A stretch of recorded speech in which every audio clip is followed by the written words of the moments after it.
Alright, so I'm gonna be starting this. Ah, God, I don't want to study, but whatever. So, this is chapter 1 of IO, Introduction to HRM. So, first, let's talk about what HRM is. So, HRM is a process of ensuring. So, HRM is a process. It's not necessarily a field, or HR, you could say, is the field, but HRM is a process. Now, it's a process that uh, a process of ensuring that an organization is able to attract, utilize, and maintain a workforce with the right knowledge, skills, attitudes, and behavior to achieve organizational objectives.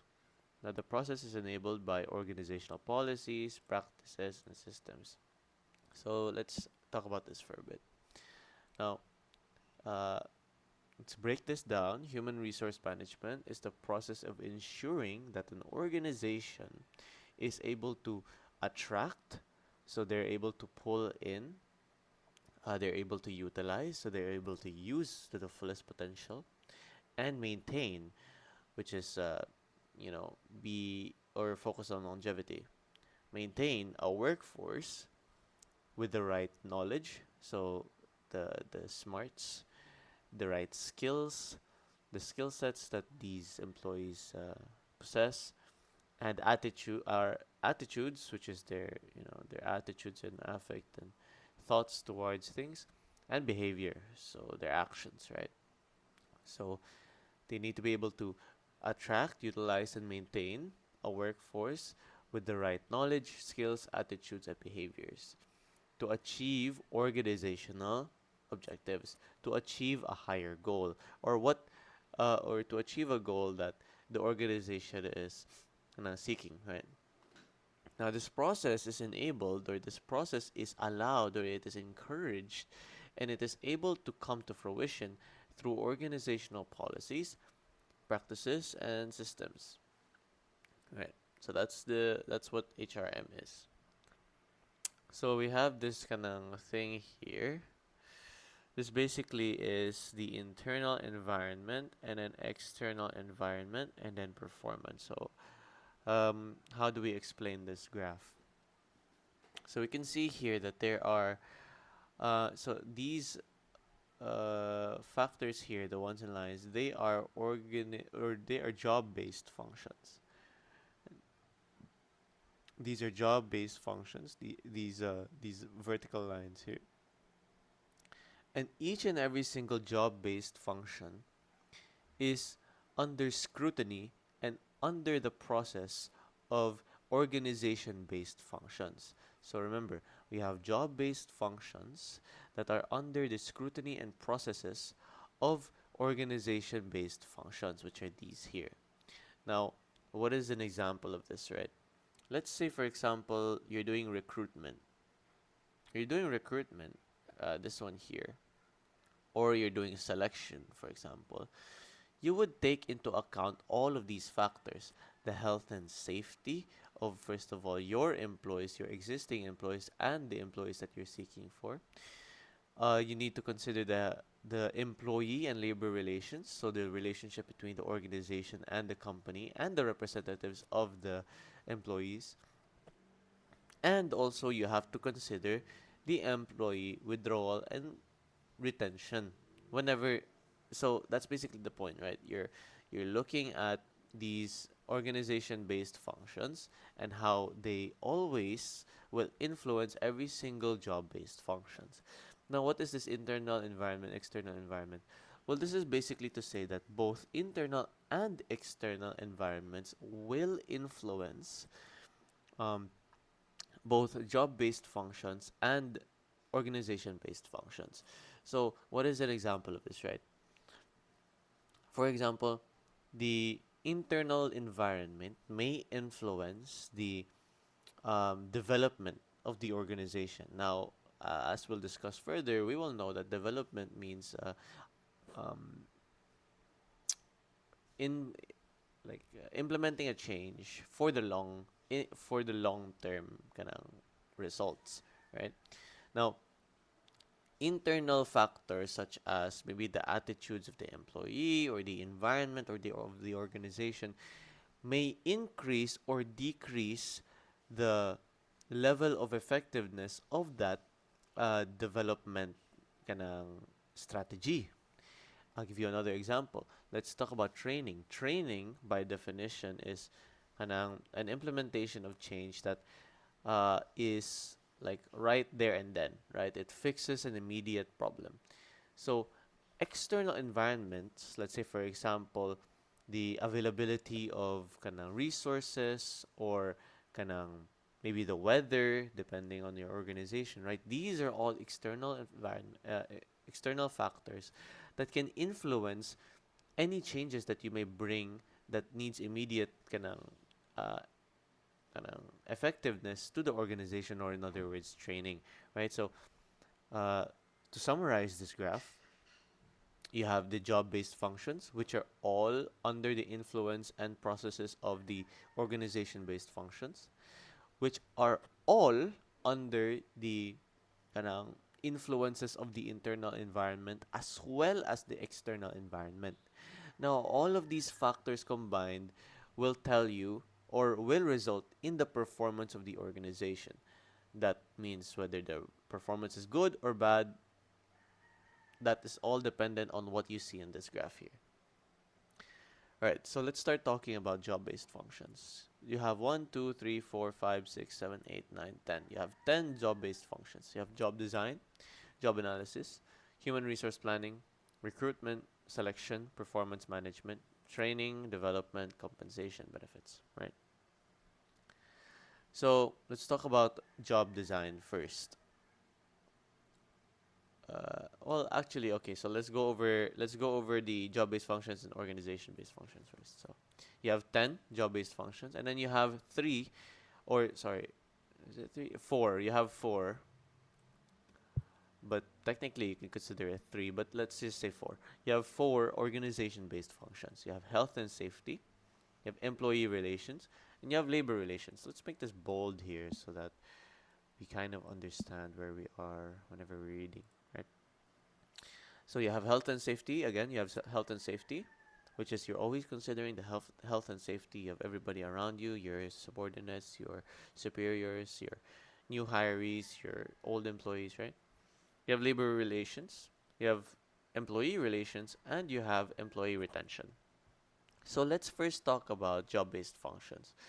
Let's talk about job design. What is job design? Hopefully you can see here, but oh, I can't. Then we'll move that here. So, what is job design?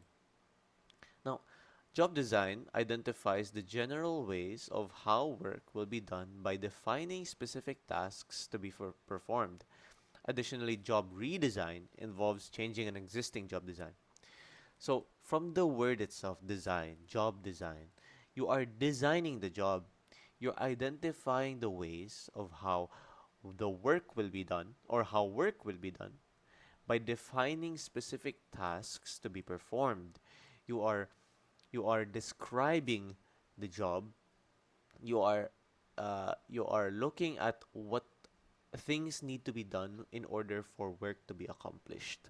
That's it. That's job design. So you're designing the job. You're looking at what things have to be done, how like what kind of what goals you're trying to accomplish, uh, by what work you're going to be doing. That's job design. You're designing the job in a certain way to achieve something. Job design, simple. Now you may be wondering what would differentiate that between job analysis, because from the definition here, examines the tasks and responsibilities involved in undertaking a job, the relationship of a job to other jobs, and the environment in which the job is done. So, some people might read this and then they focus on the fact that it examines the tasks and responsibilities involved in undertaking a job. While yes, but the keyword here that a lot of people, I say a lot of people, but I would say it's me. The key word here is undertaking. Why is this a key word? Because job analysis is the part wherein you are looking at what the job needs for it to work. So when we're talking about job design, right? We've mentioned job design, how we're kind of looking at how or what things have to be done and the tasks that have to be done. Whereas job analysis kind of looks at what kind of person fits this job, right? What are the factors that will influence this job? Who are the people? What kind of skills do I need? What skills would I require from my employees? These are all part of job analysis. So that's the main difference between the two. Job design, you're simply looking at what tasks have to be done, and job analysis is you're looking deeper now. You're looking at what skills needs or what skills are needed for it to be accomplished. That those sort of things. And then another factor here is the relationship of a job to other jobs. So you're looking at how this job, how the job that you have designed is going to influence or what relationship it has towards the other jobs as well in the organization. Uh, the reason why this is important or this is important to mention is because there are situations where you can have two jobs, but then one will and both are achieving their goals, but because both are achieving their goals, at the end point it's actually not aligning, meaning that instead of bringing benefit, it's actually not, because maybe there's a chance that they are kind of crossing paths in a sense that um, while one is trying to do something, the other's goal is actually to not do that, right? So that's an example of why we need to analyze a job. And then lastly, the environment in which the job is in. So of course, that's part of the analysis process, right? We are analyzing the job, so all facets of it, all factors, uh, including the environment, will also be taken into account. Let's take a quick pause here. Okay, so let's continue. No? Let's start with human resource planning. So here it says it estimates human resource needs in terms of number and type of individuals required to achieve the objectives of the organization and the necessary actions to ensure right individuals are available when needed. So let's look at the keywords here. The number and type of individuals required to achieve the objectives of the job, and the necessary actions to ensure the right individuals are available when needed. Now, I feel like I would just be over explaining if I explain this more, but basically, yes, human resource planning is you're estimating the amount of people and the type of people or what kinds of people are required to achieve a certain organizational goal. Now, a part of this is also kind of ensuring that the right individuals are available when needed. So this could entail the fact that you should be planning months ahead or a long time before the actual deadline or the actual date, just so that kind of right you know, or like you would be safe in that sense that you when you need them they are available, just to avoid any conflicts. All right, let's pause again because okay, so let's continue. After that, after human resource planning, of course, you have recruitment. So recruitment, it's just attracting or gathering qualified applicants to join the organization.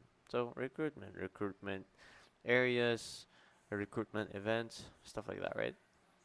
Uh, and then once you gather or attract those qualified applicants, you will select from them. So you'll appoint the best talent who fits the organization and the target role. Yes, so you just um yeah, you're just selecting. After that, there's performance management. Performance management is or aligns organizational and employee expected behaviors and outcomes. And it also evaluates performance against these expectations and provides appropriate actions. So again, you are performance management. You are managing their performance.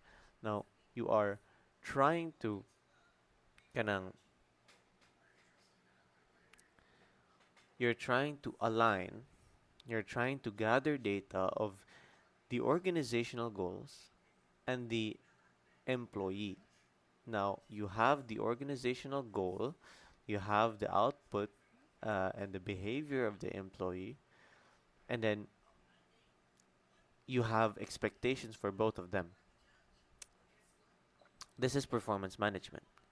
And then evaluating performance against these expectations. Well, these are the expectations is that there is a goal that needs to be achieved, and then you are expecting something out of the employees, a certain output, a certain deadline, right?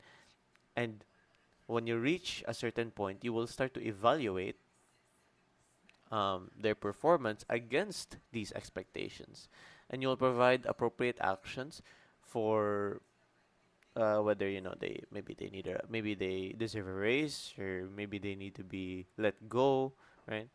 So these are all factors of performance management. After that, there's training. Uh, this entails a planned intervention to prepare an employee or a group for immediate or current needs. So remember, training is just a planned intervention. So training and development, they are both planned interventions. And they are both for employee and for groups. But what is the difference here? The difference here is that training. I should probably move.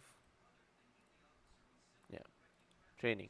So training here is the difference is that in training it's immediate or current need, while in development it's long-term growth. So diba here, plan intervention. This one is employee and teams. This is employer group. So basically teams or the organization. So the main difference here is in training, it's immediate or current need. In development, it's long-term growth. After that, there's compensation. Compensation is the total reward, financial or otherwise, an employee gets in exchange for one's services rendered to the organization. Compensation, salary. You give the organization something, your output, your work, your behavior, and they give you a reward for it, financial or otherwise. After that, you have benefits. So benefits are a component of the total reward received by an employee. So unlike salaries and wages, which are your compensation or your reward, benefits are part of the financial compensation given to employees by virtue of one's membership in an organization and not because of the amount of work rendered. So when I talk about benefits, it's not related to maybe your output is good, you have a lot of workload. It's not related to that. It's simply by virtue of your association or employment to an organization or the membership to an organization. That's what benefits is. So now let's talk about the organization-based functions. First, let's talk about health and safety. So health and safety, very self-explanatory, focuses on providing work environment that adheres to safety standards, promotes employee promotes employees' physical, psychological, and social health and well-being. Employee relations. Now, employee relations ensure that a positive employer-employee relationship is maintained to enhance performance and satisfaction.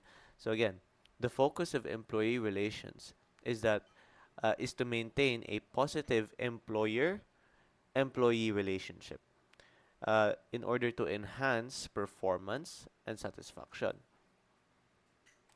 Next is labor relations. Let's move my camera. Next is labor relations.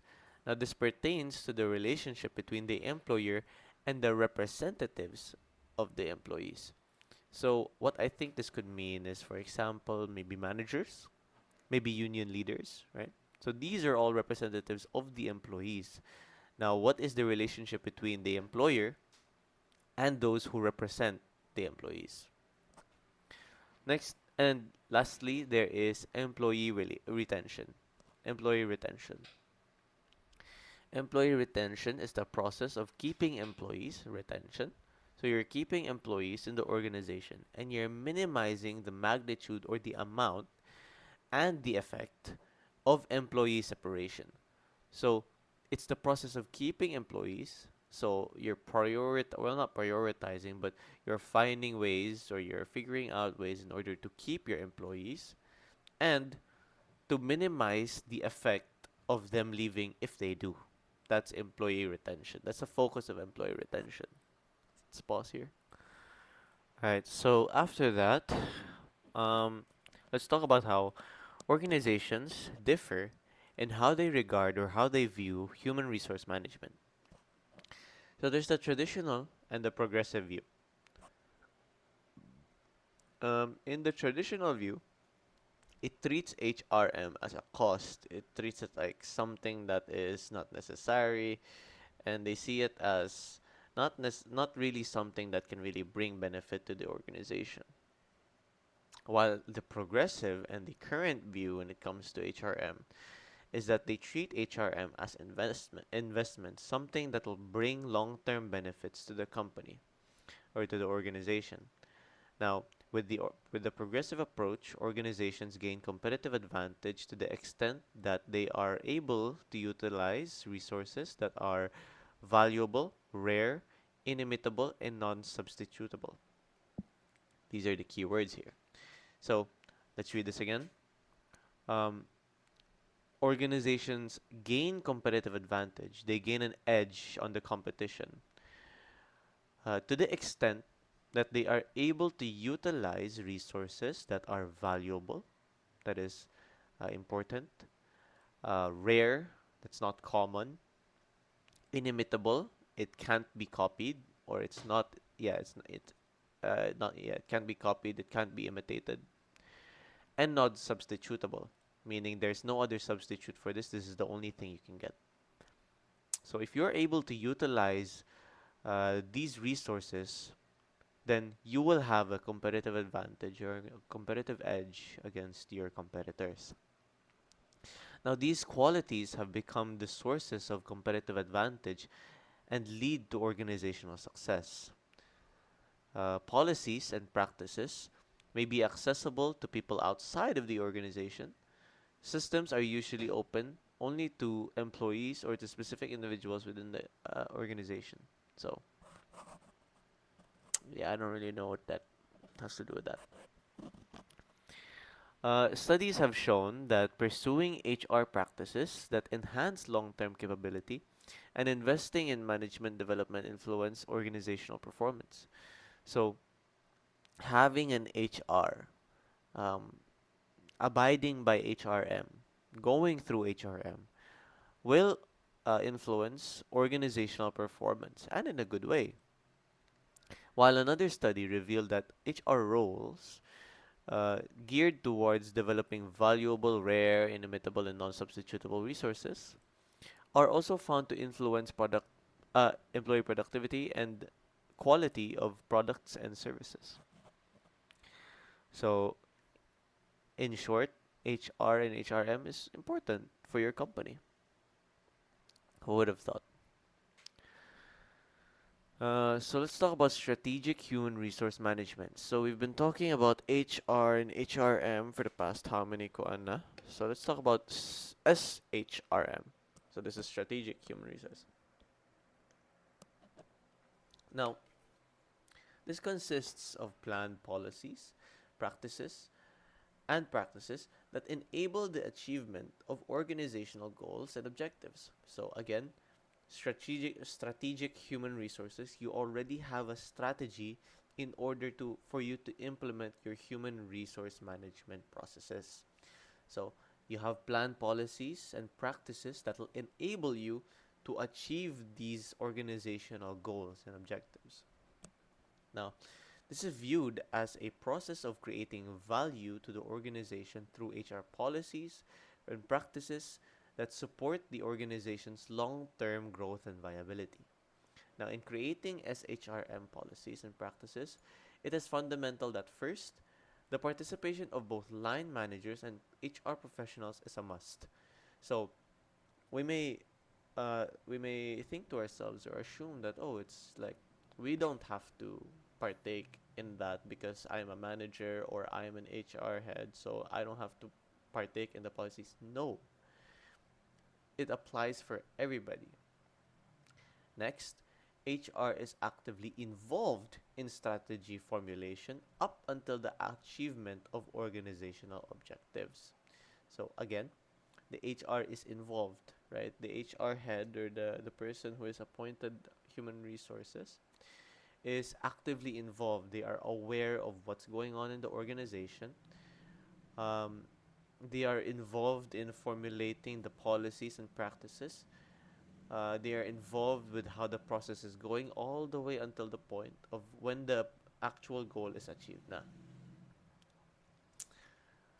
then, I've been talking like this, so you've been missing a lot. Well, I don't really care.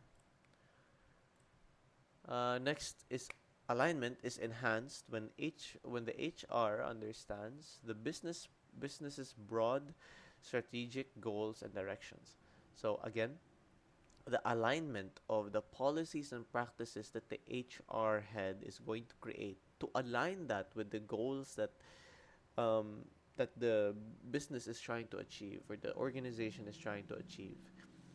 It is important that the HR also understands the business's broad strategic goals and direction. Now, studies have shown that only 48.3% of respondent companies involve HR in developing a business strategy in a company. So, not even half of the not even half of the companies and organizations even involve HR when developing a business strategy in a company. Now, this pattern shows that organizations in the Philippines still need to step up their efforts at including HR in strategic decision making. Now, while different views and strategies exist across different organizations, again, while different views and strategies exist across different organizations, there is a consensus or a general understanding among companies that they must conduct their HR activities within the framework of the rule of law. So again, even though there's multiple different views, there's multiple different strategies that exist across different organizations, we all understand, or there's a general understanding, that all of the HR activities must be conducted within the framework or under the framework of the rule of law. So, of course, by that premise, illegal HRM or ill advised practices can cause serious problems, including lawsuits that threaten the very survival of the organization. So, not only is the HRM or not only is HRM implemented to have a kanang to abide by the law and work in a safe environment that is under the framework of the law, but you also have to be sure that your organization's HRM is actually also abiding by the law, not illegally, and no ill-advised practices that are being implemented. So the labor code is the primary law governing HRM in the Philippines, and it has two core principles. So again, the labor code in the Philippines is the primary law governing HRM. So first, what are the two principles of the labor law or the labor code? First is the principle of non-discrimination. Principle of non-discrimination. Non-discrimination, you do not discriminate, whether it be sex, race, religion, gender, it does not matter. You are supposed to guarantee that every single person or every single individual has an equal or has equal opportunities to work. And this ensures the right of workers for self-organization, collective bargaining, and just and humane work conditions. Yeah, so it must all always be equal. Next is the principle of preference. So again, this is under the labor code. The second principle is the principle of preference. Now, this states that there is a preference for labor over management.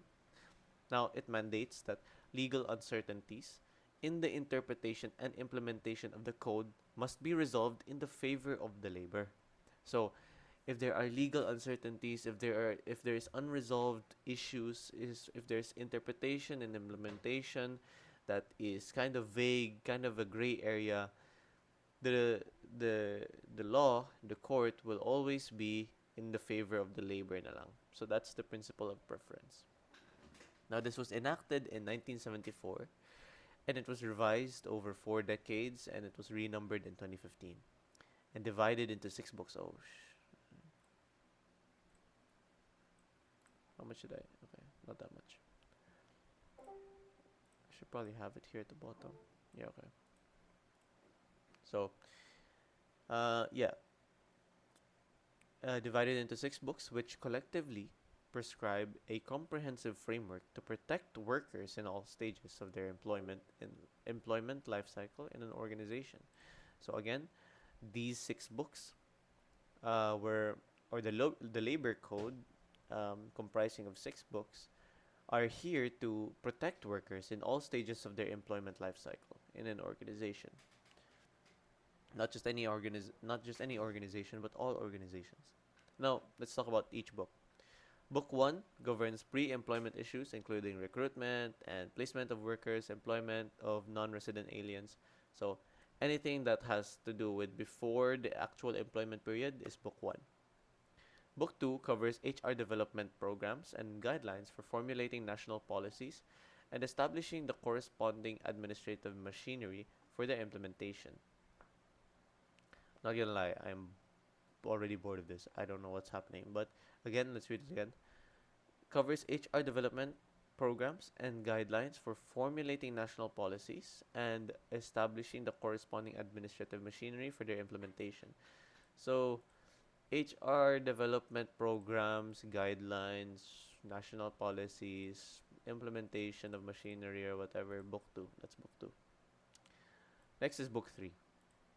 Now, this regulates conditions of employments, including hours of work, rest periods, holidays, service incentive, leaves, service areas, and wages. So, if book 1 was about the pre-employment issues, and then book 2 is the HR development programs, so book 3 is actually the work itself. So, the conditions of the work, the environment of the work, the amount of hours that you have to work, the conditions that you are under, like the rest days, the holidays, service incentives, stuff like that. Afterwards, you have book 4. Book 4 mandates minimum health, safety, and social welfare benefits. So, when you that must be accorded to workers, including medical and dental care, occupational safety, social security, and insurance facilities. So anything to do with outside work. So for example, your benefits, your health insurance, life insurance, social welfare benefits, health and safety, stuff like that. That's book 4. Then you get to book 5. This just governs labor and management relations. Labor and management relations.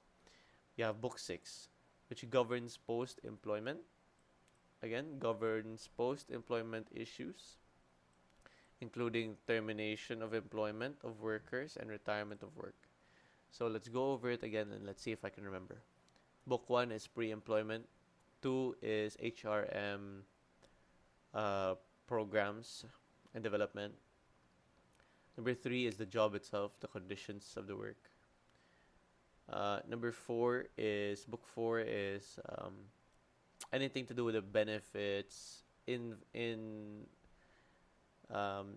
insurance, social welfare, health, stuff like that. Book 5 is something labor, government, something. And book 6 is anything to do with termination. That's it. Simplified dispute settlement.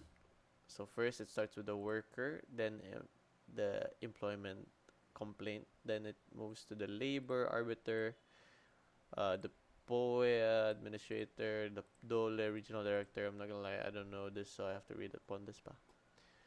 But next, let's talk about arbitration procedure, where if I'm not wrong, arbitration. I think that means okay to settle a dispute. Arbitrator, an independent person. Okay.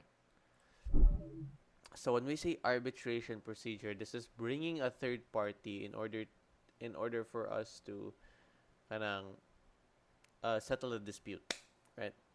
So first, a worker brings a complaint against the employer. Second, administrative officer assigned to the case. So this is the arbiter now. Uh, the administrative officer is assigned to the case and issues the summons of both parties, which requires the employee and the employer to first consult and negotiate with each other in good faith with a view to an amicable settlement. Now, if they fail to reach an agreement, we move forward. And the next step is the process becomes formalized with the submission of verified position papers of both parties. The officer then determines whether there is a need for a hearing or whether the documentary submissions are sufficient to issue an award. So, the officer or the arbitrary person, for whatever it's called, arbitrar administrative officer. So they are going to determine whether they should go to court or the employer or the employee has enough sufficient evidence for whatever reason to issue an award. Um, yeah. Next, the losing party may appeal the arbitral award to the labor secretary and thereafter to the Supreme Court of the Philippines. The losing party may appeal the arbitral award to the labor secretary. Yeah, that, sure. So, what are the responsibilities of HRM? So, if you're going to be entering the field of HR, what are your responsibilities? Now, the responsibilities of implementing HR policies and systems belong to the line managers who manage day to day affairs of the organization. So, again, while you may create the policies and practices of HRM, it's not actually you who will be actively implementing it. That responsibility goes to the line managers who manage day to day affairs of the organization. Now, the complexity of the structure of an HR, again, the complexity of the structure of the HR unit depends upon factors such as the size of the organization, available technology, and the strategy of the organization. So, important to note here, important to note here, the structure of the organization, or sorry, the structure of the HR unit, perhaps the HR unit, right? So this is the team responsible for HRM, for any human resource management kanang processes. The team responsible for the HR or the team in the HR unit, the complexity of it, the complexity of the structure of the HR unit is solely dependent on the size, or not solely dependent, but it is dependent on certain factors such as the size of the organization. So how big the organization is. Sometimes there are organizations that are huge or mass kanang employees, but they only have one or two HR employees. That's not good. Next is the available technology. What technology there is that is accessible for both the employees and the HR that they can use to improve or be effective, and the strategy of the organization, what goals they have, and how they are planning to achieve those goals will also influence the structure and the complexity of the HR unit. Now, larger organizations have departments, while smaller companies have HR functions. that are distributed to different managers of that company. So again, larger organizations have departments. So these are teams or areas that are specialized only for certain cases, while smaller companies have HR functions that are distributed to different managers of the company. So what this means is that the HR employee or the HR head will have specific or will point out specific functions or will list out specific functions, and he will delegate, okay, this manager will focus on this manager will focus on that, right? So some companies also outsource third party service providers. All right, so now let's talk about the human resource executive. The HRM function faces tough challenges given intense competition. The skills needed to effectively run the HR function becomes varied. If HR is to be a strategic partner, the person heading the function is expected to. So what this is trying to say is that HRM is difficult.